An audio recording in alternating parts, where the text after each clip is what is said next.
dia, boa tarde, boa noite. Estamos aqui com mais um NVCast, o podcast da Igreja Batista Nova Vida em São Caetano do Sul.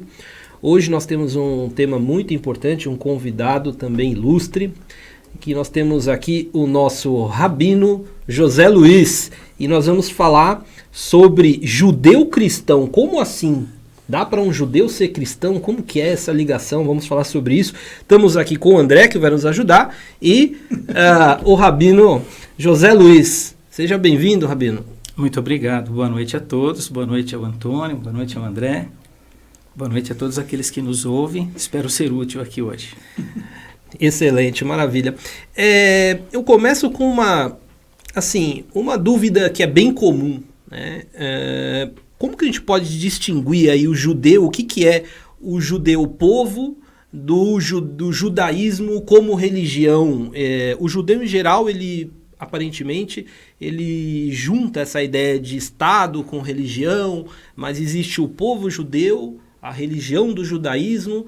O rabino pode explicar para a gente um pouquinho melhor como que funciona? Sim, de uma maneira bem simples. Quando você trata de questões sanguíneas, você está falando de um povo específico, de etnia específica, que é o judeu. O judeu pode nascer em qualquer país do mundo, ele vai ser sempre judeu. Se ele tiver o sangue de judeu, ele é judeu. Agora, em relação à religião, existem muitas pessoas que não são judias. Elas são de qualquer outra nacionalidade, mas elas podem se tornar judias a partir do momento que elas abraçam a religião do judaísmo, a religião judaica. Aí eles se tornam judeus. Então é um judeu que nós chamamos de prosélito. É um judeu que se faz por conta da religião e não por causa da etnia, por causa do sangue. Essa é a diferença. Agora, a nação judaica, a nação de Israel, que reapareceu como Estado-Maior em 1948, perdão, em 1948, quando Israel volta a ser um Estado-Maior, de fato ali ela é formada por pessoas de etnia judaica, de sangue judaico. Entendi. E Rabino pode falar um pouco melhor sobre como foi essa formação ali depois da guerra, ali de 45, né, depois do final da guerra, como foi essa formação, esse final da guerra, os judeus foram muito perseguidos e como que se deu esse início desse novo Estado? Sim, a primeira grande guerra, 18, 19, os judeus já foram perseguidos e as pessoas não se aperceberam disso. Eu posso contar por causa da minha família, a família da minha avó materna. Eles perceberam que já existia uma certa apatia a esse povo, a essa etnia. Então, eles eram judeus portugueses, praticantes, e vieram embora para o Brasil. 1910, 1912, por aí. Já existia na Europa uma parte do povo que já não se dava muito bem com os judeus, porque os judeus sempre foram muito bem-sucedidos. Onde quer que eles colocam... Seria a bênção de Abraão. Sim, a bênção abraâmica. Onde quer que eles colocam as mãos, aquilo realmente floresce. É uma bênção de Deus, né? Deus não pode deixar de abençoar o povo judeu em função daquilo que ele já prometeu. Então, na Segunda Grande Guerra, que houve realmente uma perseguição aberta pelos alemães, mais propriamente por Hitler, que era austríaco, naturalizado alemão, ele matou realmente, levou a parte do povo alemão, levou 6,5 milhões de judeus à morte. E a morte, assim, em grande volume, não dava para se matar na bala, né? Então eles inventaram aqueles fornos onde as pessoas eram incineradas. Muitas pessoas foram incineradas vivas, né? E aí em 1945, em abril, quando termina a Segunda Grande Guerra, você vai perceber que naquele instante, na própria Alemanha, é instaurado um tribunal chamado Tribunal de Nuremberg. E é ali que os carrascos alemães são julgados, muitos deles fugiram, muitos soldados fugiram, inclusive para o Brasil. E nesse instante foram 3 anos de julgamento. E há aqui uma coisa que os cristãos precisam saber, né? Principalmente os brasileiros precisam saber dessa verdade. Naquele tempo foi criada a ONU, a Organização das Nações Unidas. E para se cumprir uma profecia que está em Daniel, e que poucas pessoas estudam isso, e é muito importante essa pergunta que você fez, porque em 1948 vai se cumprir uma profecia de Daniel, onde o Tribunal de Nuremberg vai deixar de existir ali, cria-se a ONU, o julgamento é terminado com um advento muito importante, que era a criação do Estado de Israel, como Estado maior, como país novamente. E aí o que acontece? Muito interessante. A ONU estava muito dividida e certamente Israel não ia conseguir voltar a ser Estado maior. Então o que aconteceu é que um camarada chamado Oswaldo Aranha, ministro de Relações Exteriores, um gaúcho, ele conversou com os representantes dos estados árabes, e ele pediu que eles fossem um pouquinho mais piedosos e entendessem que era necessário que Israel voltasse a ser um Estado maior, até porque, por todo o sofrimento que eles passaram. E realmente, uma leva de uns 30, 40 mil judeus imediatamente voltaram para aquele território.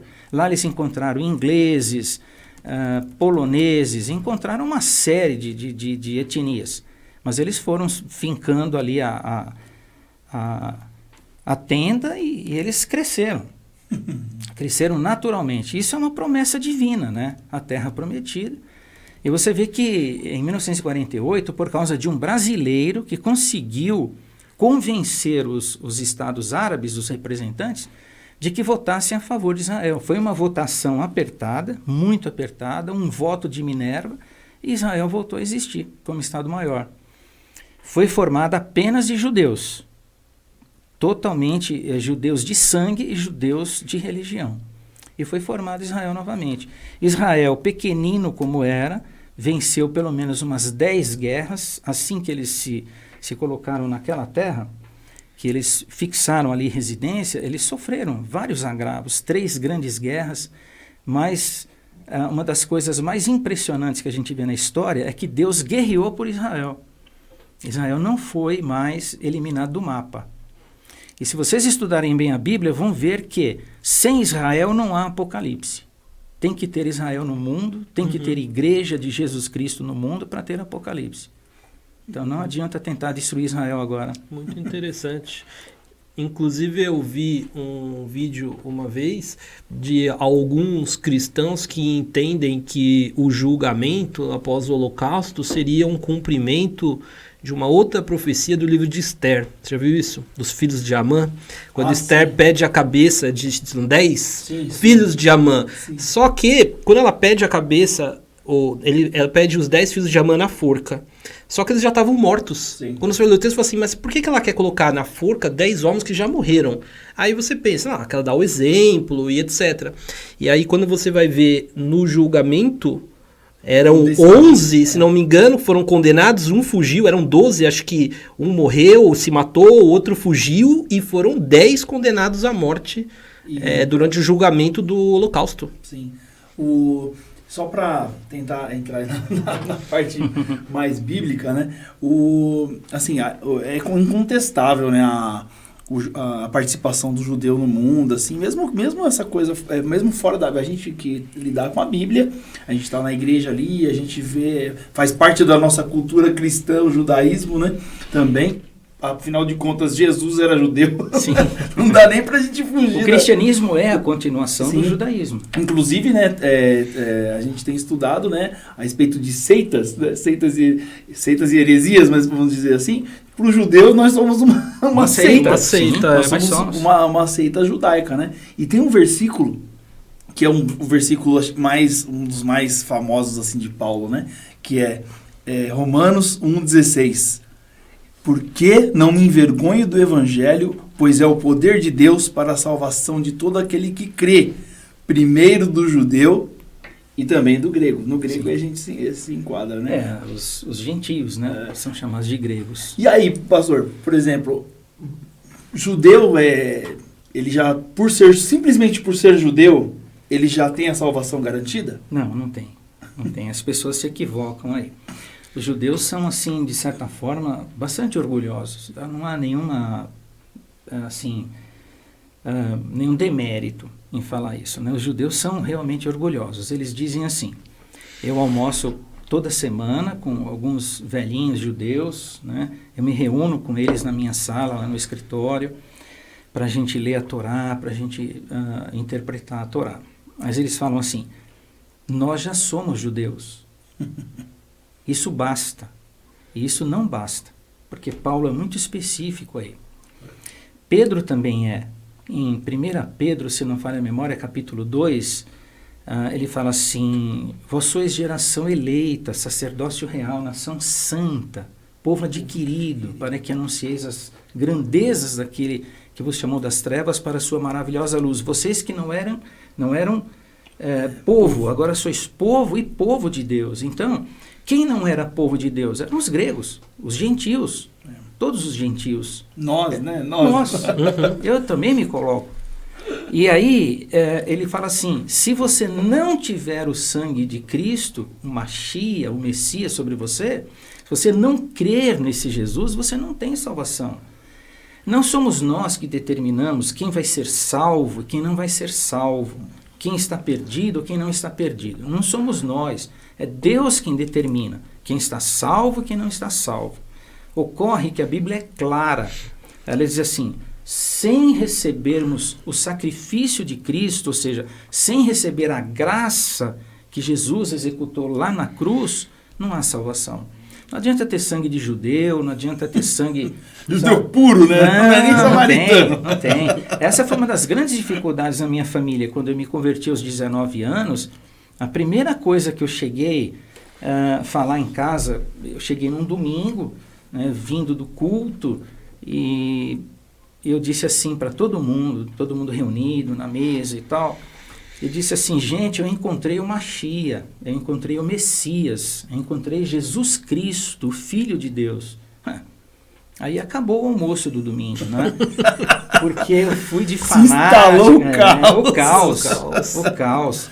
Porque aí o pessoal começou, né? Fanático, você enlouqueceu, você é doido, e etc, etc. E a sua família ainda segue as tradições? Não. Minha família seguiu, enquanto a minha avó materna era viva, porque o cristão precisa entender uma coisa, André e Antônio, e o pessoal que está assistindo a gente. O judeu, ele é qualquer coisa da porta para fora. Da porta para dentro, ele é judeu. Então, por exemplo, da porta para fora, por uma questão de responsabilidade, no sentido de conviver com as pessoas e não sofrer mais aquele problema do holocausto, que todo judeu tem medo. Até hoje tem medo do holocausto. Os judeus que estão fora de Israel. Os judeus que estão em Israel, eles falam assim: nós estamos aqui, se você quiser vir, pode vir. Você vai tomar bala. Vem pro pau. Vem. Agora a gente não é mais inocente, não. Mas a judeusada que está fora, então, assim, da porta para fora é uma coisa, da porta para dentro é outra. Por exemplo, eu me lembro da minha avó materna me ensinando a Torá. Ela era analfabeta, mas ela falava coisas. Inclusive eu conversei com a minha mãe antes de vir aqui. A minha mãe tem quase 90 anos. Eu disse assim: eu posso participar de uma entrevista assim e tal? Ela disse: desde que você não exponha a nossa família, tudo bem, filho. Eu falei: eu vou te mostrar depois na gravação, para a senhora ver que eu não aviltei nada e etc. Mas, por exemplo, a minha avó, ela me ensinou uma coisa muito interessante. Ela disse assim: ouve, Israel, o Senhor teu Deus é o único Deus. Só a Ele adorarás, só a Ele prestarás culto de toda a tua alma, coração, força e inteligência, ou entendimento. Então, a minha avó era analfabeta, mas ela sabia a lei. Ela conhecia os 10 mandamentos, que vão lá 600 e poucos artigos na lei mosaica. Ela sabia esse verso. Então, recentemente, há um mês atrás mais ou menos, eu fui almoçar com um judeu praticante, e ele disse assim para mim: eu vou me sentar aqui, porque você sabe por que eu vou me sentar.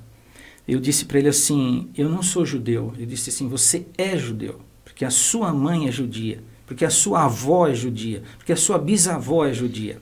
E você sabe que a gente não senta com pessoas que não sejam judias. Então ele sentou, começamos a conversar. Depois do almoço nós comemos a sobremesa e ele me fez uma pergunta. Até que idade você estudou? Eu falei, até os 10 anos de idade, quando a minha avó faleceu, né? E aí eu contei para ele essa parte do mitzvah, né? Essa parte do conhecimento judaico que a criança tem do berço. E aí eu citei exatamente esse verso, que está dentro da mezuzá. A mezuzá, é um texto hebraico, né? Fica atrás da porta ali, fica ali no batente da porta, na entrada. Você coloca ele, você divide a porta em 3, no segundo terço da porta, né? 2 terços. Você põe ela sempre virada para dentro. O que significa isso?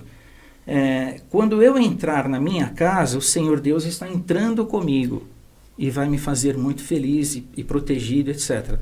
Se o André ou o Antônio entrarem comigo no meu ambiente onde tem a mezuzá, Deus está abençoando o André, o Antônio, seja lá quem for, com a sua família também. É isso que significa mezuzá. Legal. Então as pessoas, né, a minha avó, quando eu citei essa parte do estudo, ele se emocionou, ele chorou, o judeu. Ele falou assim, tá vendo só? Você é judeu. Você não precisa fazer nada. Nós já somos judeus. Eu disse assim, eu não vou citar o nome dele. Isso aqui pode chegar no ouvido dele e vai ficar chato. Eu disse assim, fulano, ele é bem velhinho. Fulano, sem a graça de Deus, não cito. Por uma questão de ética, eu quero ganhá-lo para Jesus. Então, claro.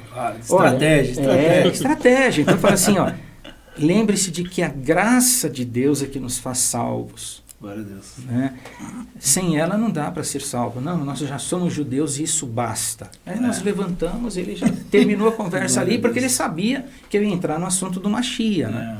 Do Messias, que é Jesus. Mas a salvação é realmente através de Jesus Cristo. E se não tiver... E os judeus, eles, portanto, os judeus aí, eu coloco esses ortodoxos, esses praticantes, né?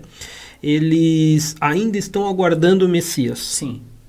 E mesmo após a profecia de Daniel, 70 semanas de anos, sim, e o templo, e todas aquelas profecias que foram cumpridas em Jesus, acho que até pela conta dava-se a entender que o Messias deveria vir mais ou menos naquela época, mas não veio, na opinião deles. Como eles encaram isso? Eu acredito que muitos já tenham virado ateus, ou esses que ainda praticam, eles acreditam ainda? Como eles interpretam essas profecias? Bom, tem uma divisão, né? Dentro do judaísmo tem uma divisão. Você tem aqueles judeus amish, aqueles que têm umas trancinhas e tal, o chapeuzinho preto, sempre de roupa preta. Eu até estava comentando com o André, fora do ar, que eles são uma espécie de preservadores da natureza, alguma coisa. Ecocultural. Isso. Então, assim, eles não depõem contra a natureza. Né? Para vocês entenderem bem o que significa um judeu amish, que não depõe contra a natureza, assistam um filme chamado A Testemunha, com Harrison Ford.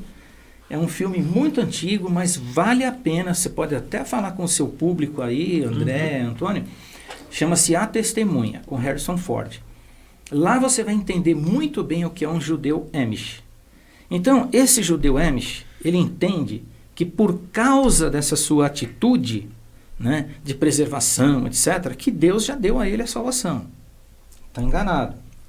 Você tem o judeu ortodoxo, aquele do quipazinho e tal, que onde ele está de quipá. Por que ele usa a quipá? Que ele anda olhando para o chão, né? Por que ele usa o quipá? Quipá tem 11 significados, a gente aprende isso quando a gente é garoto. A função primordial do quipá é assim: alguém maior do que eu está sobre mim, que é Deus. Então, o judeu ortodoxo, ele pode até não usar o quipá, mas na comunidade judaica, a gente aprende o seguinte, que se você andar com o quipá, você é um excelente hadish, você é excelente justo, você é um cara religioso, a religião é importante para você. Você pode ser um cara justo e não usar o kippá, mas a sua religiosidade fica comprometida. Tá tipo em segundo plano para você, mais ou menos. Fica comprometida. Quase você não praticante. Você é um cara meio cara. Né? Tá em cima do muro. Você tem o judeu, esse ortodoxo, que ele vai comer uma comida kosher, ele vai comer uma comida muito especial. Ele não come qualquer comida. Depois você tem o judeu, que é mais largado, tipo brasileiro. Né? Chegou no Brasil, avacalha tudo. Avacalha. No Brasil. Avacalha tudo. Não tem não nada é só no que Brasil, sobrevive né? aqui. Em qualquer lugar do mundo eles avacalham, né? Eu sou judeu, isso basta. Tá? Eu como arroz, como feijão, como macarrão. Come porco. Tudo. Até come isso. de tudo. Né? Mas, o que acontece? Esse judeu não é um cara que leva a religião assim, a ferro e fogo. Ele é um judeu, se sente salvo, se sente especial, escolhido de Deus, mas ele não é aquele cara ortodoxo que vai... Ele seria um judeu liberal. Liberal. Igual a gente ainda tem na teologia, né, os liberais. Sim. Seria um judeu liberal. Teologicamente liberal. falando. Esse não dá para identificar, né, assim na rua, vamos dizer assim. Né? Ele não usa um kippá, não tem a trança, nada. É Na família, às vezes lá tem o pessoal judeu lá, mas ele... às vezes... é mais fácil a gente identificar. Por exemplo, eu bato o olho e às vezes eu pergunto para a pessoa, né, eu cumprimento em hebraico, se a pessoa devolver, é porque realmente ele é um judeu. Normalmente a gente sabe quem é, entendeu? Então a gente... É uma comunidade meio assim, bem fechadinha, um perto e tal. Então geralmente um conhece o outro, né? Conhece, O jeitão do cara na sociedade é diferente, entendeu?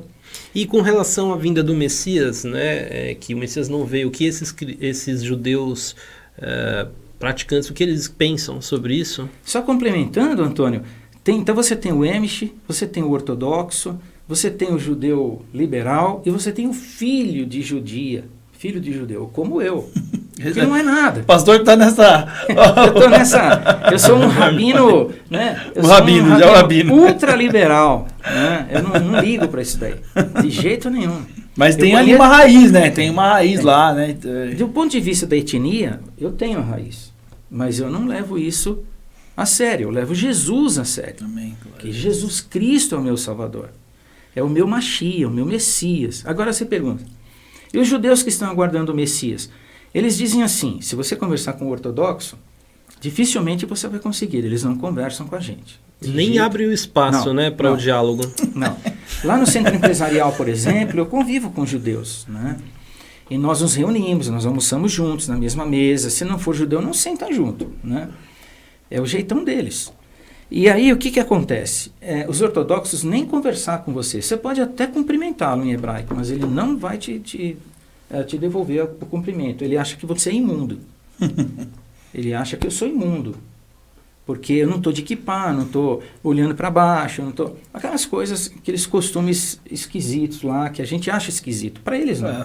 Agora, você falou do Messias, então assim, ó, o judeu aguarda o Messias, mas para o judeu ortodoxo, para o Amish, para esses judeus que não são liberais, o Messias ainda não veio. E para eles, o Messias é um ser humano que nasce de uma mulher, não é fruto do Espírito Santo, como Jesus foi. Então eles estão aguardando um homem que semeie a paz, que traga tranquilidade. Um grande político. Um grande político. Essa é a verdade. Não teria nada de sobrenatural nele. Então, em relação a isso... Não teria. Eles não falam isso. Em relação a isso, inclusive, por exemplo, quando nós lemos ali o texto de Isaías, por exemplo, do servo sofredor e tudo, quando a gente lê aquilo, a gente logo, né, o cristão já é Jesus. Mas você imagina aquilo escrito, né, antes de Cristo, obviamente, né? Como que o judeu lê aquilo, né? E como que o judeu lê aquilo ainda? Porque aquilo não foi escrito para o cristão, né? A gente identifica como cristão, mas quem não se converteu, o judeu que não se converteu, lê aquilo de uma outra forma. Sim. Tem lá no podcast que a gente acompanha, né, do nosso concorrente, o Bibotalk, eles estavam falando como entender essa passagem.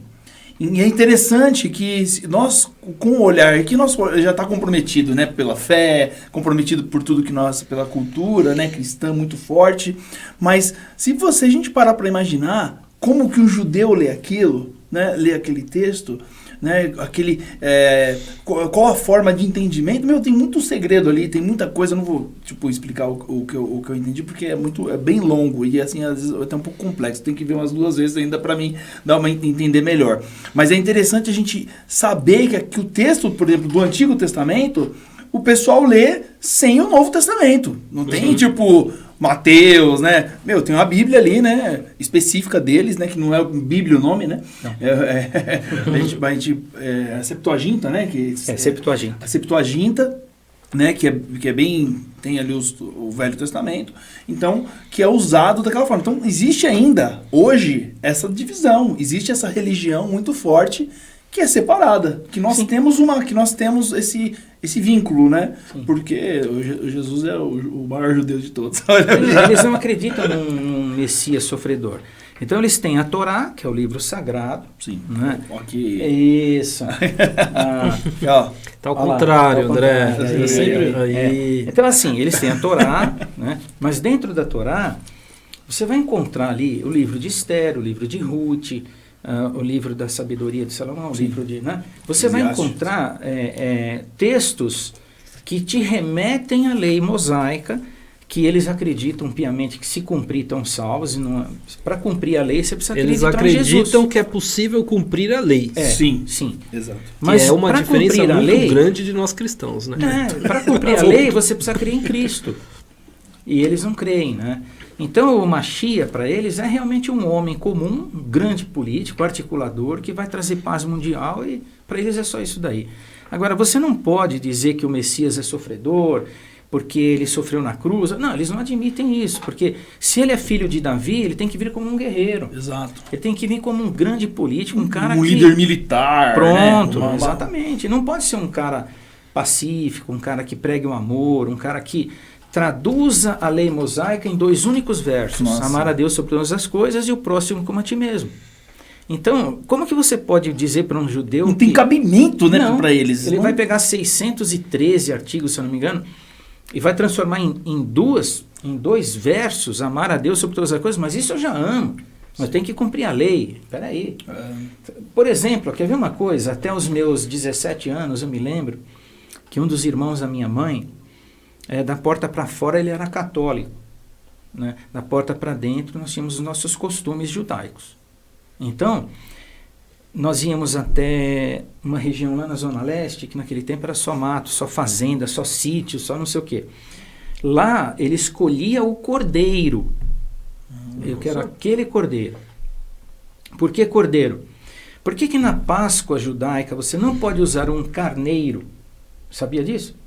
Você só pode usar um cordeiro. Explica para o pessoal a diferença. Explica. Cordeiro, ele tem de 1 ano, até 1 ano e 3 meses. É o filhote. O filhote. Ele não pode desenvolver a questão sexual.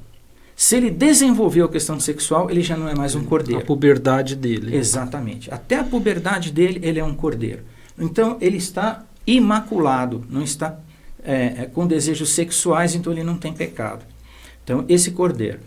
E nós fazíamos, o meu tio fazia, nós nos reuníamos, e etc. Só que você, como criança, quando você não tem ou uma matriarca ou um patriarca para dizer assim, você vai, ponto final, etc., etc., toda essa tradição morre. Sim. Aliás, essa tradição já está morta no meio da sinagoga. Então, porque não tem mais um templo para eles fazerem sacrifício. Então, como que eles entendem isso? Os sacrifícios cessaram. Sim. E não foi cumprida nenhuma profecia aí. É uma pausa. Como que o judeu... Você vê como que funciona o sacrifício. Pouquíssimas pessoas sabem disso. Outra pergunta muito boa. Por exemplo, para você comer uma carne, você tem que ter toda uma regra de parâmetro para matar um animal. Uhum. Então, hoje, existe uma universidade... Hoje não, sempre teve, agora mais do que nunca. Israel tem espalhada pelo mundo, sobretudo na Argentina, viu? você tem o cara que é formado em biologia, o cara que é formado em química, e você tem um veterinário judeu. Esse veterinário, quando ele é escolhido para ser um rabino, para ele ser um sujeito religioso que atenda às necessidades da religião, toda vez que ele vai matar ou um cordeiro, um carneiro, ou seja lá, um animal que o judeu vai comer, ele tem todo um significado. Então ele vai ser formado nessa universidade, ele vai saber como matar um animal, para judiar o mínimo necessário de um animal. Ele vai matar e sangrar o animal, porque não pode ter sangue na carne, o sangue do sufocamento. Ele vai ter que esquartejar esse animal rigorosamente como manda a lei. Esse tipo de sacrifício já vale aquele sacrifício que não é feito na sinagoga. Entendeu? Poucas pessoas sabem disso. Pouquíssimas pessoas sabem disso. Então, quando você está numa universidade... Então, o alimento kosher, ele, de certa forma, também garante que houve esse cuidado todo. Aí eles colocam aquele selo, né? Então, no mercado... Tem que comprar com aquele selo para eu saber que houve todo esse cuidado no preparo. Exatamente, porque todo esse sacrifício já está valendo aqui. Eu não posso mais sacrificar um animal, não tenho mais o templo, não tenho mais... Então, esse sacrifício... Até a própria lei, né? Ela tem algumas proibições, sim, né? Sim. E entra, você imagina, porque tem muito a ver com culto, né? Você chegar e sacrificar um animal. Aí você imagina, né? Se abre para o judeu começa a sacrificar lá no templo, lá, e as outras religiões começam a sacrificar também. E aí fica complicado, né? Fica. Uma coisa que eu também vou percebendo muito, e eu acho muito isso, eu acho muito bonito, apesar de não concordar quando extrapola os limites. Mas, porque, de fato, né, como nós lemos aqui, nós somos gentios. E como sim, teve aquela briga, depois o pastor pode até falar um pouquinho disso, mas teve uma briga intensa na Bíblia, a gente percebe um clima tenso entre Paulo e Pedro, né, a respeito dessa questão de, vamos agora ter que cumprir as leis agora, a gente vai ter o gentil vai ter que se converter ao judaísmo, né, mas enfim, isso já é uma outra coisa. Mas, por exemplo, uma coisa que eu acho muito bonito são os símbolos. Sim. Como se perdeu, né, esse respeito, sabe? Esse negócio de ter na porta uma simbologia, essa tradição oral muito bonita, né, que o judeu tem, né, de passar igual o nosso rabino recebeu da mãe, dele, né? da vozinha, tipo, né? Então é muito bonito. Eu acredito que no nosso meio cristão, se relativizou muita coisa. Então, assim, você vê, agora, inclusive o pastor Eli foi lá na editora, brother, ele chega lá, e aí, brother, ele fala assim, e ele está escrevendo um livro que é o Retorno à Palavra. Sim. Então, assim, eu acredito que falta muito disso, né, pra gente cristão, olhar a nossa origem, que é judaica, né, e pegar essa coisa boa do pessoal, né. Então, assim, eu assim, particularmente, acho muito bonito. Mas essa simbologia que o André falou, Antônio, é muito importante. Por exemplo, não é questão de ser idolatria. Você vai ao escritório lá, na nossa empresa, tem lá uma mezuzá. Eu ganhei de um irmão judeu. Ele disse assim, seja feliz nessa nova casa, tá? Porque eu saí de um prédio depois de muitos anos. Nós fomos para o centro empresarial faz 2 anos. Quando eu botei o pé lá, no dia seguinte chegou o presente. Ele me ligou e disse assim, espero que você goste e tal. Eu já coloquei, bati foto, mandei para ele e tal. Não é questão de ser idolatria. É idólatra. Por exemplo, você no balcão de entrada, muito bonito lá e tal, você tem o logo da nossa empresa, de quase 27 anos, é a estrela de Davi. Tem Quando eu abri a empresa... Dá para dar um... Exato. Depois a gente dá um close aqui no... Tem até na minha camisa aqui, no colarinho uniforme, né, do escritório, né? Então, o que acontece? Quando eu criei o logo, que eu abri o escritório, há quase 27 anos, um amigo falou assim, você não deveria colocar essa estrela de Davi. Eu falei, mas por quê? Porque você vai limitar a sua clientela e o mundo não gosta de judeu. Eu falei, tá bom, não tem problema. Mas se Deus me ama, a empresa vai frutificar. E frutificou. Ela ficou muito grande, no final eu dividi a empresa, ela continuou crescendo, ela continuou grande. E com clientes gentios. Com gentios, judeus, né? Todos juntos. Todos juntos. Então, assim, essa simbologia, ela não é uma questão de idolatria. Né? Então você tem lá a estrela de Davi, você tem a mezuzá. Quase que uma tradição, vamos dizer assim. Você tem no balcão de entrada, eu ganhei quando abri o escritório, uma empresa que faz os troféus da FIFA, da FIA, são clientes nossos. Eu já cuidava dessa empresa. E o primeiro cliente do escritório foi a Metalúrgica Esporte Brindes. E quando abri o escritório, a presidente da empresa me deu um leão de latão, todo brilhoso e tal, num patamar de madeira, muito bonito. Ela disse assim, ó, você é o leão do Ipiranga, você é o leãozinho do Ipiranga. Então, eu entendo que aquele leãozinho representa o leão de Judá. Por exemplo, na minha memória ele está lá, bem na entrada. Do outro lado tem um shofar. O que é um shofar? É um chifre de carneiro, que o rabino usa para tocar no Rosh Hashanah. Nos dois cultos que se faz no Ano Novo, quando chega no final do culto, ele toca o shofar. Quando ele toca o shofar, os velhinhos, eles se emocionam, eles choram. Porque o shofar é um som que toca fundo a alma. Né? Eu lembro dos meus tios, eu lembro da minha avó, né? Como que se pronunciava esse som, como ele agia no íntimo da pessoa. Depois eu tenho também lá, uma menorá. Né? Menorá é clássica, né? É Os clássica. evangélicos gostam de pôr na mesa da ceia. Exato. E a menorá tem um significado tão bonito, né? Deus mandou na planta que Moisés botou lá, vem o templo, as menorás que mantêm o templo iluminado a semana inteira, etc. Então, a minha avó materna, ela acendia a menorá de única haste todas as noites, até enquanto ela viveu. Então, a minha avó dormia no mesmo quarto que eu e a minha irmã.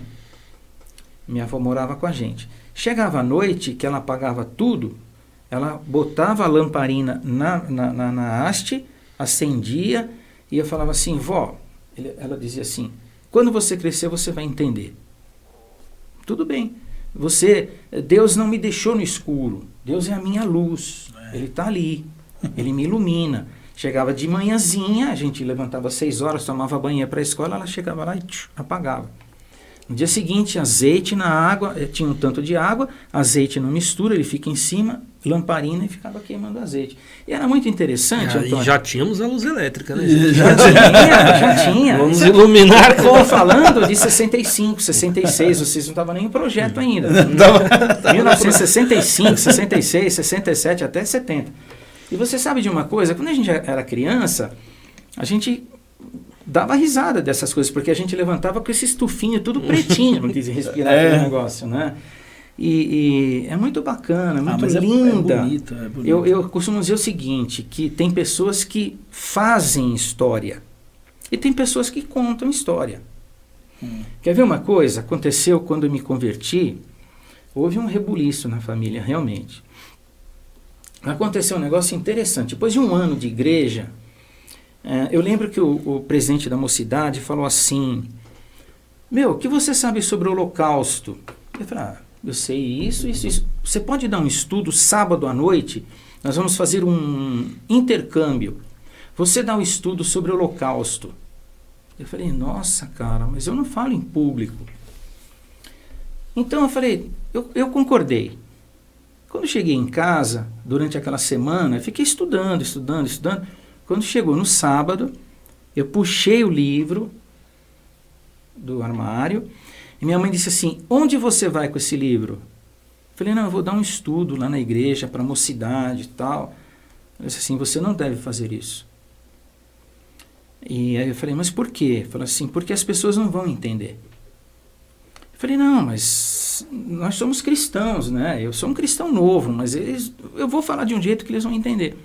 Você não deve levar isso daí. Eu falei, tá bom.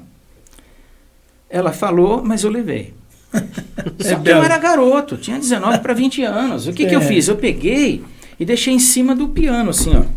E fui bater papo. Ainda o pessoal chegando, a gente batendo papo e tal. De repente, chegou um cara, um jovem casado e tal. Ele pegou o livro, e de longe eu vi ele pegando o meu livro. Ele fez assim e tal, e foi folheando. E quando eu cheguei perto, ele não sabia que o livro era meu. Ele falou para o presidente da mocidade assim: esse cara aí é fundamentalista. Se você falar que um judeu é fundamentalista, você está ofendendo o cara. Entendeu? E aí eu cheguei no presidente da mocidade, falei, que hoje é pastor, eu falei assim: eu não vou dar esse estudo. Aí ele falou assim: por quê? Eu falei assim: esse cara aí me chamou de fundamentalista, eu não sou terrorista. Entendi. Você linka pessoal radical, né? Pessoal radical. Aí não sei como que a gente se virou, falamos de outros assuntos e tal. Quando eu cheguei à noite em casa, minha mãe não tinha ido deitar. Ela ficou me esperando. Quando eu cheguei lá, que eu fui colocar o livro na biblioteca, na nossa estante, ela falou assim: e aí? O que você falou? Eu falei: não, eu não dei o estudo. Mas por quê? Caí na besteira, né? Eu falei: não, que tinha um cara lá, assim, e ele falou que o dono do livro lá era fundamentalista. Tá vendo, seu cabeçudo? Eu falei que você não podia. Desculpa a expressão, né? Não, imagina. Tá vendo? Eu falei para não levar. E não sei o quê. Brigou comigo. Então, você retrai. Né? Fala assim: poxa, qual o problema de falar disso daqui? Por que o cara falou que eu sou um fundamentalista? Eu não sou terrorista. Né? Inclusive, isso é um ponto que a gente poderia abordar, né? Que o cristianismo, na verdade, os protestantes, né, de certa forma, são tidos como responsáveis um pouco pelo antissemitismo. Né, porque criou-se muito essa cultura de que, olha, os judeus mataram Cristo. Né, o pessoal fala, foram os judeus que mataram Cristo. E aí criou-se foi alimentando o antissemitismo aí que poderia ter culminado. Rabino ainda sente uma certa aversão de alguns cristãos a judeus, existe isso ainda, sobretudo aqui no Brasil. Agora parece que tem algumas vertentes evangélicas que são mais simpáticas ao judaísmo também, né? Tem duas correntes muito interessantes que eu percebo, né? Tem uma corrente que fala assim, que a igreja está muito judaizada, está muito judaizante, tem muitos símbolos judaicos no culto, tem isso, tem aquilo. Isso não é verdade. Isso é história. É só abrir a mente. É só o líder da igreja chegar e falar assim: essa menorá está aqui por causa disso. Esse shofar está aqui por causa disso. E tal, e tal. Então, explicar, porque os cristãos, como graças a Deus eu sou cristão, né, a gente não tem na igreja uma cultura de um certo respeito pela história. A gente não tem. Então, existe aqueles caras que falam que a igreja está muito judaizada, está muito judaizante. Não é verdade. Agora, por outro lado, existe a igreja que quer ser tão israelita, tão israelense, que acaba confundindo o cristianismo. Confunde. Aí ele quer fazer a ceia judaica. Festa dos tabernáculos. Festa dos tabernáculos, festa de não sei o quê. Eu não queria alfinetar, mas... Então, assim, sabe, Antônio? Sabe, André? Existe, assim, aquela coisa de querer deixar a igreja feito Israel, né? Construir o templo de Salomão. Meu amigo, se você não... Pronto, falei. Se você não... Eu não queria falar, mas já que você falou... Então, assim, se você não se converter, se você não receber a Jesus como Salvador e Senhor, o cara está frito. Então, assim, não adianta judaizar também. Eu quero me parecer o máximo possível com um judeu. Você está fazendo coisa errada. Judeu é um cara ingrato, entendeu? Ele não aceita o Messias. Veio para os seus, mas os seus não receberam. Mas a todos quantos receberam, Deus o poder de serem feitos filhos de Deus. O que eu percebo assim na minha... É lógico, né? Eu tenho uma visão ainda sou estudando, acredito que todos nós, né, vamos estudando, mas eu acredito que é um problema, né, um pouco assim geral, mas o brasileiro tem esse negócio com a história, né? Ele é meio mente curta, né? Mente curta. A gente percebe aí, né, politicamente, né, a gente não vamos entrar nesse assunto, pelo amor de Deus, né, mas o brasileiro, ele não tem muito respeito pela história, não. Né? Então, tem memória curta também, memória né? Vamos curta, combinar. Nossa, é péssimo. E a igreja cai, né? Acaba caindo, porque nós somos brasileiros, né? Culturalmente, a gente é o povo que menos lê. Eu trabalho com livro. E olha que, assim, o mercado de livro como se diz, é bem ativo. O livro dá dinheiro ainda. Os judeus sabem manja de dinheiro. Compra pra pôr na prateleira. Isso, compra pra souvenir, né? O livro é souvenir. Mas o brasileiro, ele tem essa questão daquela síndrome, talvez por isso a gente entende pouco a cultura. A gente não tem essa raiz firmada em alguma coisa, a gente é muito miscigenado, né? Sim. E aí, então a gente tem essa síndrome de vira-lata. A gente quer pegar uma coisa e quando pega demais. Exato. Né? Então a gente tem muita igreja, muito assim, como o pastor disse, né? Tem muita igreja que vai mesmo para esse lado. Sim. Igual eu gosto do Velho Testamento, né? Igual eu preguei ontem. Sim, eu vi a sua mensagem. Eu preguei em Segunda Reis. Sim, né? Segundo Reis. Segundo Reis. Inclusive, meu sogro me corrigiu. Seu burro, é Segundo Reis. Olha, tô aprendendo, calma.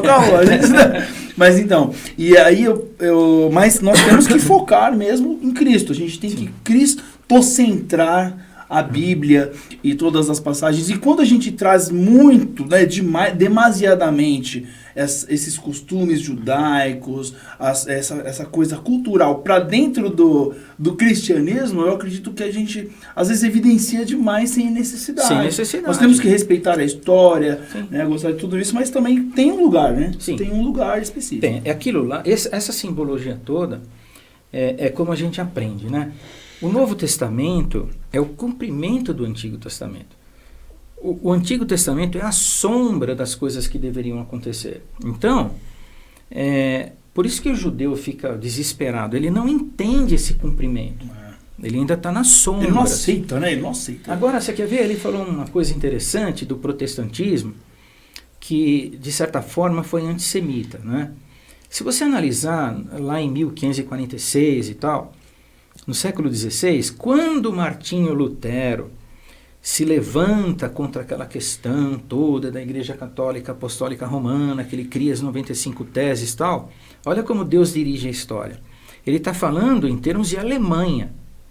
Naqueles mesmos moldes, Deus levanta um cara chamado João Calvino na França, que também vai reformar a igreja. E um outro cara na Suíça chamado Zwinglio, Ulrich Zwinglio, que também vai dar essa nova roupagem, né? Vai protestar contra essas situações de 1.300 anos, 1.400, 1.350 anos de trevas teológicas que você deve estar aprendendo na faculdade. Por que trevas teológicas? Porque a igreja romana deixou o povo embrutecido, ignorante. Existe uma grande diferença entre um povo que é ignorante e um povo que como que você chama a pessoa que é orgulhosa, assim? Soberba. Você tem o ignorante, ele é uma pessoa ensinável. Sim. Manipulável. Né? Você ensina o ignorante, ele sai da ignorância. Sim. Mas existe aquele povo que acha que sabe, mas não sabe nada. E não quer não quer aprender. Vive na bolha. Então ele não quer aprender. Então o que acontece é o seguinte: o protestantismo de Lutero, se vocês analisarem, foi um passo gigantesco. Mas Lutero, ele não rompeu com os costumes romanos de 100%. Sim. Ele manteve uma... Tanto que a igreja luterana... tem a igreja luterana. Ela você fala assim, ué... Não, os templos são muito... Não, e outra coisa, né? A igreja luterana, no tempo de Lutero, ele não rompeu totalmente com os costumes catolicismos, né? Com os catolicistas. A tradição católica. Não, ele continuou um monte de coisa. Por exemplo, se você tem uma ceia transubstanciada no catolicismo, aqui você tem uma ceia consubstanciada. Aqui se transforma. Não, aqui contém. Isso. Então ele não rompeu totalmente. Exato. Então uma reforma que ficou uma reforma mesmo de puxadinho. Sim. Importantíssima. Claro. Importantíssima. Fundamental. Foi Deus que ajudou a gente ali. Sim. Depois vem João Calvino, muito mais inteligente, Sim. que eu acho. Então, João Calvino, ele começa a pegar a Bíblia, ele vai desenvolvendo uma teologia Sim. de Antigo e de Novo Testamento, que é um negócio impressionante. Impressionante. João Calvino é um cara muito inteligente. É. Então, o João Calvino fez muito mais pela história protestante do que o próprio Lutero. O Lutero foi mais famoso, né? Mas acho que tem a questão também da tradução da Bíblia, né? Que acho que tornar a Bíblia acessível. Então ele virou. Foi o primeiro livro impresso. Sim. Na história, na prensa. Então teve uma significância, acho que por isso ele levou um pouco mais de crédito. E porque ele também era de uma família muito rica. Né? Politicamente, assim, ele estava em outro patamar. Ele teve um apoio político, assim, que ajudou. Agora tem, por exemplo, se a gente entrasse mais nesse mérito, inclusive a gente pode, de repente, marcar um podcast para falar disso. Sim. Porque tem muitas controvérsias com o personagem Lutero. Sim. Né? Então, assim, a gente podia marcar... Lutero era um cara muito rico, né? Então, de família muito rica. Então ele ficou fugido um certo tempo, mas... se você pegar a história, né, você vai entender que Lutero, ele tinha... a família tinha muita grana, né? Então é mais fácil você se defender. Sim, mas ele levantou muito essa bola do judeu. Ele tentou ele tentou, assim, um pouco da história que eu conheço, ele tentou unir, né? Mas quando o judeu deu umas patadas, peraí, não, você quer evangelizar a gente. Aí eles tentaram se unir, né, pra conversar a respeito dessas coisas, tradução de Bíblia. Não, aí os judeus perceberam que ele tinha essa intenção de converter eles. Sim. Aí rompeu. Quando rompeu, ele pegou o ranço dos caras. Pegou. Não, mas é verdade, né? O grande problema é esse aí, Antônio. Você não pode nem judaizar a igreja, querer que ela se pareça com Israel, que não tem nada a ver. A Bíblia fala que nós somos o novo Israel de Deus. Tudo bem, nós somos a noiva de Cristo como igreja de Jesus. Mas a gente não tem nada a ver com essa igreja judaizada. O cara pega o chale, porque tem as orlas, a turma confunde. É quase que um teatro, né? É um teatro, não precisa disso. Mas eles, algumas igrejas também, sem citar nomes, mas todo mundo já conhece, né? Eles não pegam só... judeu, tem costumes de outras religiões também já estão misturadas ali. Vai virando uma salada brasileira completa. Não dá nem para dizer que aquilo é o evangelho puro e simples. E dá pra gente até, né, voltando um pouco no Lutero, a gente até comentou sobre isso a respeito da reforma, que ela foi muito importante, obviamente, não tem. Mas ela trouxe o quê? Uma interpretação para... Todo mundo tinha um livro santo na mão agora, porque antigamente tinha um zelo específico, né, do monastério. Agora não, todo mundo estava com o livro santo na mão, cada um interpretava do jeito que quer, e agora nós chegamos onde nós chegamos agora. os contras, efeitos colaterais da reforma. Exato, efeitos colaterais. Você estava lá na igreja, no templo, quando eu falei um pouco sobre a questão dos requisitos para um verdadeiro avivamento, sim. Eu falei sobre a formalidade. Nós perdemos a formalidade. A Bíblia é carregada de qualquer jeito. O cara nem carrega a Bíblia. Eu tenho um celular aqui, ó. Eu abro aqui, ó. Entendeu? Põe no carro, dá o play e vai ouvindo. Vai ouvir. Então, sabe, Antônio, André, as pessoas deixaram... Você falou um termo muito interessante que a gente usou muito nos anos 80. Nós precisamos ser mais teocêntricos e cristocêntricos. Nós abandonamos essas coisas. Não, então, eu venho de uma escola de ministros, eu vou usar esse termo. Isso, bobo, gostei. Por exemplo, o Manuel Té foi meu tutor, né? O Manuel Té foi meu tutor, mas ele foi também do Luiz Saião. Né? O Luiz Saião é um professor. Então, o Luiz Saião... hoje... Deve ter a carteirada aqui. Hoje o Luiz Saião... Não, o Luiz Saião hoje é a maior autoridade. Esse aqui é Batista de carteirinha, André. Ele tem até eu sou muito Batista. A carteirinha dele, ele mostra aí qualquer dia no podcast. Não, mas você vê, o Luiz Saião é a maior autoridade que existe hoje no mundo cristão, é o Luiz Saião. Biblista, ele é um biblista, né? É sensacional. Tá convidado. Ele dá aula para o podcast. Pastor Luiz Saião vem aqui tirar nossas dúvidas. Você vê, em também. 1984, o Manuel Té me convidou para ser auxiliar dele lá na Jardim das Oliveiras. Eu não aceitei, e o Luiz Saião aceitou. Né? E o Luiz Saião é a maior autoridade cristã hoje no Brasil, uma das maiores do mundo. Uhum. Eu tive o prazer de congregar um ano na Ebenezer, eu, o Té e o Luiz Saião ia lá de vez em quando para pregar e tal. E, quer dizer, o Luiz Saião vai me ver, nem vai lembrar, né? Cabeça banquinho, mas eu me lembro muito bem, eu sempre ouço o Luiz Saião, procuro ele no YouTube. Sim. Bom, na Rádio Transmundial. Inclusive, ele é cidadão judeu. Ele dá aula para judeu. Chega lá no Israel, lá o pessoal recebe ele. Sim. Lá. Então, assim, sabe, nós abandonamos a formalidade. Então, tem uma frase que a gente usava no tempo do Manuel Té, a gente falava assim, é mais fácil se emocionar do que estudar. Então você falava assim, nos anos 80, com som maior, com não sei o quê, a gente falava assim, vai ter o louvorzão, lotava o templo, faltava cadeira, faltava banco, gente de pé. Você falava assim, vai ter o estudão da palavra e a meia dúzia. Culto de quarta-feira. Culto de estudo então, bíblico, assim, né? Você vê que as pessoas, é mais fácil se emocionar do que estudar. Entendeu? E fica difícil, né? A igreja vai perdendo esse critério de conhecimento. E cultura é bom. Quer ver uma coisa que eu vou falar com conhecimento de causa, porque... na verdade, eu sou circuncidado. Né? Eu fui circuncidado, eu fui ungido, tal. Você é maior de idade agora com 12 anos. Fez o bar mitzvah? Não, não cumpri. Não cumpriu. Não. Tem uma coisa... se converteu antes, né? Não, me converti com 19 anos. Mas o mitzvah vai até os 12 anos, quando você é considerado maior de idade. Eu fui ungido. Meu tio me levou. 12 anos já era maior de idade. Você, religiosamente, você tem que responder pelos seus... E o pessoal brigando aqui para a maioridade de 18 aqui? Não, 12 anos você já é responsável. Palhaçada. Diante de Deus, mano. Por isso que o judeuzinho, quando ele faz 12 anos, normalmente ele tem os filactérios, né? Aquelas coisinhas de couro e tal, e decora, aquelas rezas e tal. Eu me lembro quando eu era garoto, e eu tinha que estudar. E minha mãe falava assim, vai para a sinagoga. Eu falei, não. Eu morava no Augusto de Toledo.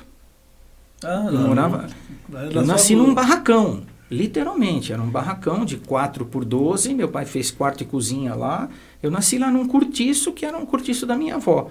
Minha avó era assim, os filhos casavam, moravam lá. Quarto e cozinha. A casa dela era gigante, era linda. E atrás era aquele monte de... Quando você construía a sua casa, você ia embora. Então, para você não gastar com aluguel, você morava ali. Eu nasci num barracão ali. Então, lembra daquela sinagoga da Rua Pará? Bem antiga, em frente ao cartório lá. Não mora tanto tempo assim aqui em São Caetano, não. Desce Amazonas, entra na Rua Pará. Lá ali a Rua Pará, eu casei ali naquele cartório. Em frente àquele cartório. A Pará é ali no centro? A Pará é uma... Travessa da Santa Catarina. Sei. Então, a minha mãe falava assim... Do cartório. Também casei lá, então. Vai com o pessoal, aquele mundo de primo no mesmo quintal. Vai para a sinagoga. Não vou. Então vai para a igreja romana. Igreja católica, ali na Matriz, ali na Arco Verde. Não vou. Ela falava assim, moleque, você é o único judeu terrorista da família. Mas se converteu aonde? Em qual igreja? Eu me converti numa igreja pentecostal lá em Diadema. Eita, eu não sabia, isso é novo. Novidade. Essa é novidade, hein? E foi uma experiência muito bonita, muito bonita. Não sei se a gente vai ter tempo aqui, mas foi uma experiência maravilhosa. Né? Eu comecei a trabalhar aos 12 anos de idade. Com 18 eu já tinha carro. Eu fiz 18, um mês depois eu tinha carta, um mês depois eu comprei um carro novo. E aí, chegou com quase 19 anos, eu disse para Deus assim, eu não tenho ídolos. O Senhor é o meu Deus. Só que o Senhor me deu competência, que está na tua palavra, o Senhor me deu a inteligência, o Senhor me deu tudo.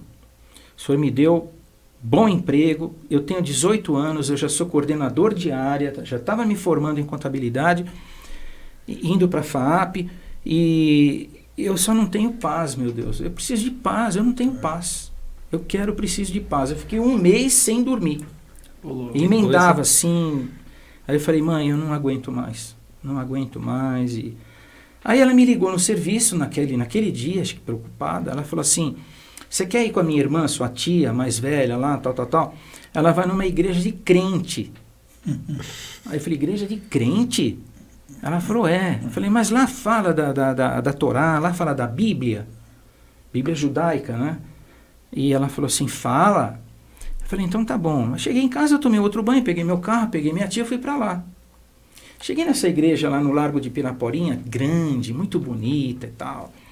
Quando você entrava no templo, aqui só sentava homens, aqui só sentava mulheres. E não era cristão no Brasil, era igreja pentecostal. Tinha um viés, né? Tinha. Muito respeito e tal. E aí, quando eu entrei naquele templo, a gente tinha um costume judaico.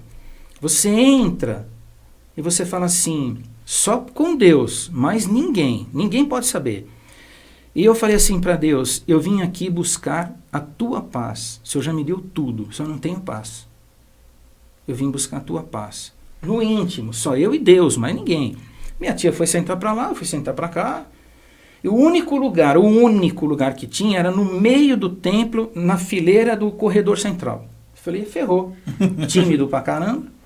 Aí eu peguei e sentei ali. As igrejas pentecostal que o pastor desce, passa no meio, isso, põe o microfone, assim, aleluia! Aí, sabe o que aconteceu? Começou o culto. Aí, culto de pentecostal. Um ineto. Uma emoção.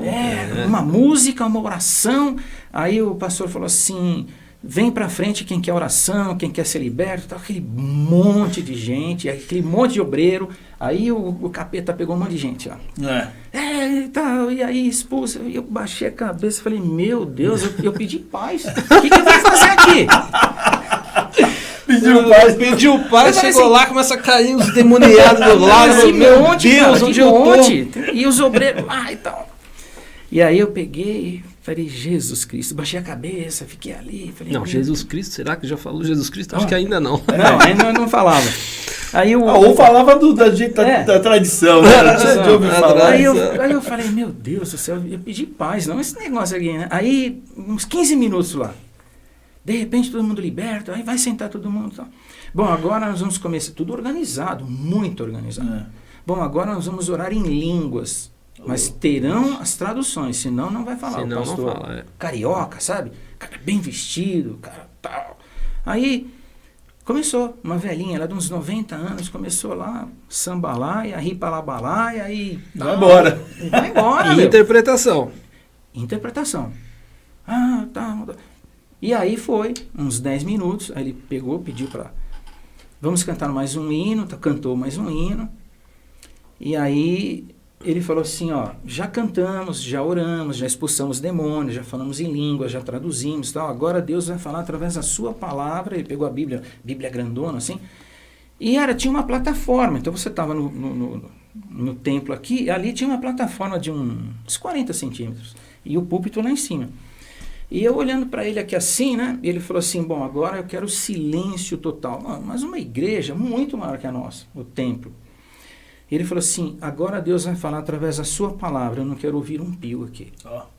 Desse jeito. Respeito. Reverência. Eu nunca mais esqueci isso. Ele falou, hoje eu vou pregar em João 14, 27, que diz, deixo-vos a paz, a minha paz vos dou. Eu não vou lá dou como o mundo a dá, não se turbe o vosso coração, nem se atemorize. Vixe, aí já, meu foi Deus direto. Foi direto. Falei, esse cara é bruxo. Como é que Solta ele feitiço, né? Solta feitiço. Aí ele pegou e começou a pregar. Ele pregou muito bem, uns 15 minutos, muito bem mesmo. Ele pegou a Bíblia na mão assim, desceu. E aí, as mulheres aqui, os homens aqui, ele falou assim, a senhora tem um problema de doença lá na sua casa. A mulher baixou a cabeça, começou a chorar. Meu. Que problema a senhora tem lá? minha irmã está com câncer e tal. O Senhor Deus me mostrou agora aqui, ó. Confie em Deus. Vá ao hospital, faça o tratamento que Deus vai te dar. Deus vai dar cura a ela. Olha aí. Virou para outra mulher e tal. E falou com um homem aqui, falou com outro ali. Eu falei, meu Deus, ele está vindo para o meu lado. Eu baixei a cabeça e fiquei assim, né? Ele passou por mim e falei, graças a Deus. Quando ele deu um passo para trás, botou a mão no meu ombro. Eita. Falou, jovem, aquela paz que você pediu a Deus quando entrou por aquela porta, o Senhor me revelou que Ele já te deu. Glória a Deus. Você só precisa receber ao Senhor Jesus como seu Salvador pessoal e Senhor da sua vida. Glória a Deus. Não tem como não se render, Nossa, né? Cara, quando ele falou aquilo para mim, eu falei, Deus desceu do céu mesmo e falou comigo com o seu espírito, não é possível. Aí eu não vi a hora de chegar em casa. Será que só assim para os judeus se converter? Eu não sei, cara. Não, olha, isso prova minha teoria, pastor. Ô, Rabino.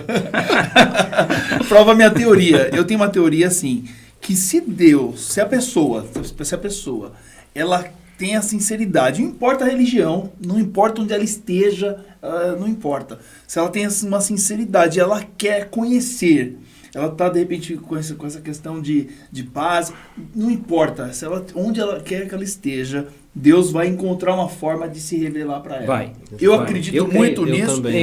Eu acredito nisso porque às vezes a gente fica, né, naquela angústia. Não, nós temos que ir lá e quer convencer. Né? A gente quer convencer as pessoas. Bobagem. A palavra de Deus deixa bem claro, né? Quem convence é o Espírito, né? O Espírito Santo que convence o homem do pecado, da justiça e do juízo. É o Espírito Santo. Sim, então eu acredito muito que quem busca a verdade, quem busca essa paz, Deus se revela. Então eu acredito que foi agraciado ali com a presença de Deus. Aí quando eu cheguei em casa, já era quase meia-noite, deixei minha tia em casa. Quando eu cheguei na minha casa, guardei o carro, entrei, eu tinha o meu quarto só, né? E aí eu me ajoelhei ali ao lado da minha cama e disse assim, Senhor Jesus, Messias de Deus, entra no meu coração agora, ser o meu Salvador e Senhor da minha vida, único e suficiente. Amém. Eu quero te adorar. Cara, mas eu caí em lágrimas ali, fiquei, orei. Nunca tinha orado, né? E orei ali. Aí eu dormi, fazia um mês que eu não dormia. 1 mês sem dormir. Dormi que nem um anjo ali, meu. Acordei no dia seguinte, 6h30 da manhã, dormi meia-noite e pouco. Levantei 6h30, fui pro banheiro, cantando. Minha mãe era outra pessoa. Falei, mãe... A paz que excede todo entendimento ali. E quando eu falei isso no domingo, né, que eu cheguei da igreja, né, todo mundo lá na mesa, a casa da minha mãe sempre foi muito bem frequentada. E eu falei, gente, uma chia e tal. Vixe, rapaz do céu. Aí... Sabe, minha mãe virou um barraco. Já pegou a vassoura, já. Nossa, cara do céu, foi difícil. Pegou o menorá. Mas até hoje. Até hoje é difícil. É muito difícil. Demais, cara. Mas é o que o André estava falando. Isso fica até para os nossos espectadores aí, né? O pessoal que está assistindo, independente do que acredita ou não, ateu, judeu, o que quer que seja. Se existe uma sinceridade no coração, Deus responde. Quando você busca Deus com sinceridade, e é aquela história de que Deus, Jesus, ele é educado. Ele bate a porta. Então não adianta imaginar que ele vai vir e vai fazer uma mudança. Você tem que abrir a porta para ele. Você tem que ir até a igreja, tem que haver... A conversão normalmente é assim, né? Você abre o seu coração de fato e convida. Jesus, se o Senhor existir mesmo, eu quero muito acreditar nisso, né? Se o Senhor existir mesmo, existir tudo isso, então se revela para mim.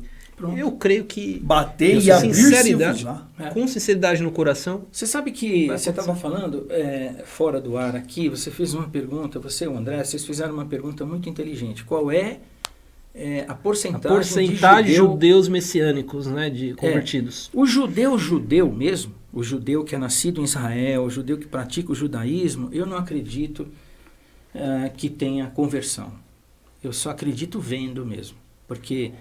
se você tentar falar para um judeu de Jesus, ele te corta na hora. Ele só não vai te bater porque ele é educado. Mas ele vai... em hebraico, ele vai falar um monte de palavrão para você. Fala mesmo. Fala. Ele tem uma repulsa um pouco assim, né? Se você estiver almoçando com um judeu, ele sabe que você vem de família de ventre judaico e tal. Se você tentar introduzir o assunto Mashiach, Jesus Cristo, ele levanta na hora, ele larga a comida na metade. É exatamente assim, do jeito que eu estou falando para vocês. Eu convivo com judeu todo dia. Todo dia. Mostrei uma foto para você, eu não sei para você, o Abrão, que foi lá, era um bando de velhinho que ia na minha sala para a gente ler a Torá e orar. Então, qual era o cuidado que eu tomava? Porque agora só sobrou o Abrão, né? O Abrão é daqueles judeu largado, judeuzão mesmo, mas largadão, não tá nem aí e tal. Qual que é o cuidado que eu sempre tomei quando eu vou orar? Quando é a minha vez de orar? Eu faço uma oração para conquistar o coração deles. Eu uso aquela expressão. Senhor, Deus de Abraão, de Isaac, de Jacó. Deus de Israel. Deus de todos os povos. Aí você faz aquela oração, pede por eles, pela família deles e tal. No final, toda oração tem que ser em nome de quem? Jesus. Eu não vou usar o nome Jesus, eu tenho que usar de sabedoria de Deus. Em o nome sagrado do Mashiach prometido, que o Senhor já nos deu. Aí eles ficam pensando assim. Fica aquela cara de paisagem. E aí eu falo para eles assim, amém? Amém? Amém? Tudo? Amém. Beleza, beleza. Abraço todo mundo, tchau. Mete o louco. Entendeu? E quando eles vão lá no escritório, que eles olham a mezuzá, o que eles fazem? Eles fazem assim. Põe a mão lá e põe assim. E faz assim. Não é idolatria. Ele só fala assim, a lei sagrada mora comigo. Eu sou do povo da lei sagrada. É bonito a cultura. Você quer saber uma coisa?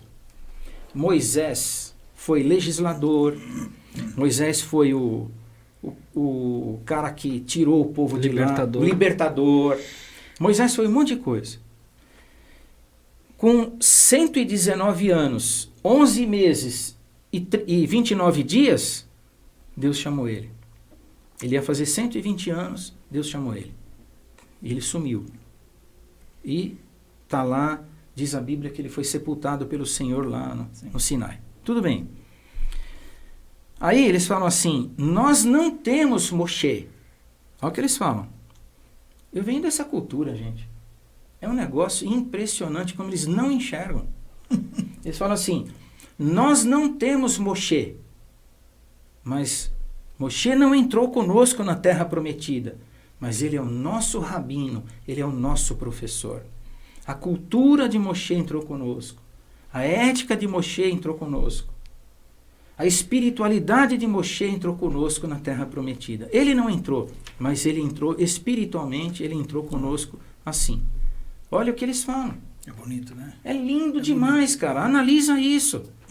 Aí você fala assim, Abraão, mas está escrito aqui, ó, e virá um profeta maior do que eu e fará isso. Ele está falando de Jesus. Não fala mais Jesus. Se você falar, eu vou levantar e vou embora. Então, o que eu faço? Tem que se adaptar para então, eu peço para Deus... Pregando aos poucos. Pronto, eu falo para Deus assim, tem piedade, tem misericórdia. É porque é o Espírito Santo mesmo. É ele que vai convencer, não sou eu. Exato. Entendeu? E sabe, gente, são coisas assim que você só vai compreender. Né? Você vê, eu casei, eu vou fazer 40 anos de casado. E a minha esposa, até hoje, está descobrindo coisas da minha família. Por exemplo, o meu pai era vivo 2 meses antes do meu pai morrer, 2 meses antes do meu pai falecer. Isso já tem 5 anos. A minha mãe ligou para mim no escritório, a recepcionista passou e falou assim, reunião sábado na minha casa com o meu neto Gabriel, que é meu filho, mais novo, que hoje tem 35 anos. E aí eu falei, tá bom. Ok, eu não discuto com a minha mãe. E aí eu peguei e falei, filho, a vovó falou que tem reunião com ela e tal e tal. Tá bom? Tá bom. Não falou nenhum assunto? Não. Nada? Nada. Sentamos na sala de jantar, ela sentou lá, o Gabriel ali, meu pai aqui e eu aqui. Uma mesa quadrada na sala de jantar. Ela disse assim, de todos os meus netos, ela virou para ele e falou assim, de todos os meus netos e bisnetos, eu escolhi você para passar uma tradição da minha família. Você gostaria de receber? Sim, vó, gostaria. Ela levantou, foi lá no armário dela, pegou uma caixa linda, cara. Pegou uma caixa, botou em cima de um banquinho e falou, essa foto aqui Aqui, ó, toda judeusada aqui, os seus tios-avós, suas tias, os maridos, as esposas, tal. Essa foto é muito importante você segurar, porque essa foto conta muita história. Tudo bem? Tudo bem. Então põe aqui. Essa outra foto, acho que não é muito importante para você. Então você vai pedir para eu escolher, você vai me dar, né? Aí ela, essa foto aqui e tal. Bota, essa foto é muito importante. Você quer essa daqui? 5 horas. Quando terminou as fotos, o Gabriel acho que tinha umas 15 ou 20 fotos, todas grandes assim, bem antigas. O passaporte da minha bisavó, trisavó do meu filho, tá com ele. Da bisavó, minha avó, tá com ele. Passaporte, meu. Tá lá, que a pessoa é judia. Olha. Entendeu? E aí você fala assim, caramba, tá lá, é história. De repente ela puxou um plástico e ela tirou uma mantilha. Sabe o que é uma mantilha? Mantilha é um lenço que a mulher a judia coloca para orar. Tem as franjas, é tudo de seda. Era da minha avó, bisavó do meu filho. Ela falou assim, isso aqui sua mulher tem que lavar a cada 3, 4 meses, tal, botar amaciante e tal, deixar bem bonitinho, não pode passar ferro, tem que dobrar, guardar e muda o plástico, porque não pode mofar. Tem as orlas.